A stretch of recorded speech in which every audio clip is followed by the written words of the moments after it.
በቀራንዮ የፈሰሰው ደሜ ማን ነው? ስማ ስጋን የለበሰ ከሷ ነው የሷ ደም ፈሷል።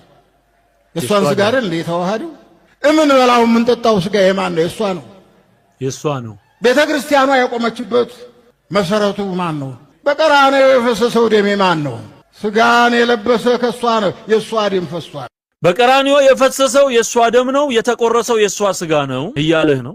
እንደገና ደግሞ የምንቆርበው ወይም ደግሞ የምንቀበለው ስጋና ደም ተብሎ በክርስቶስ የስም ታርጋ የምንቆርበው የማርያም ስጋና ደም ነው ብለው ለዘመናት ተደብቆ የነበረውን ይሄንን ከልት ይሄን ያጋነን ትምህርታቸውን ሜዳ ላይ አሰጡት።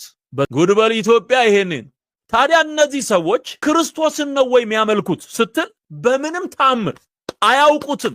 የፈሰሰልን የማርያም ደም ነው ካለ ይሄ ሰውዬ ሲኦል እየወረደ ህዝቡን ሲኦል እየነዳ እንዳለ በዚህ እርግጠኛ ልትሆን ይገባል። ኢየሱስ በስጋ እንደተገለጠ የማይታመን መንፈስ ሁሉ የክርስቶስ ተቃዋሚ መንፈስ ነው ይላል ዮሐንስ መልእክት ምዕራፍ 5 ከቁጥር 1 ጀምሮ ስታነቡ። እምን በላው ምን ጠጣው ስጋ የማን ነው? የሷ ነው። ቤተ ክርስቲያኗ የቆመችበት መሰረቱ ማን ነው? ኢየሱስ ክርስቶስ ነው። ውሸታ ቤተ ክርስቲያኒቱ የቆመችበት መሰረት ኢየሱስ ክርስቶስ አይደለም። ኢየሱስ ክርስቶስ ቢሆን ኖሮማ የምንበላው የምንጠጣው የክርስቶስ ኢየሱስ ስጋና ደም ነው ትል ነበር። የፈሰሰልኝ የማርያም ደም ነው እያልክ በምን መንገድ ነው ክርስቶስ መሰረት የሚሆንላት? በጌታ በኢየሱስ ክርስቶስ ስም። አሁን ኦርቶዶክሳውያን ኦፊሻሊ ወጥተው ቁጣቸውን እየገለጡ ነው። አሳያለሁ መረጃ። እኔ አንዳንዴ መምህር ናቸው ብዬ ግራ ይገባኛል። ስማ የኛ ቤተክርስቲያን መምህራን ናቸው ወይ እስክል ድረስ በጣም የሚያስደነግጠኝ ትምህርት ይተላለፋል። ለምንድን ነው ሀይ የማይባለው? ለምንድን ነው ተው የማይባሉት?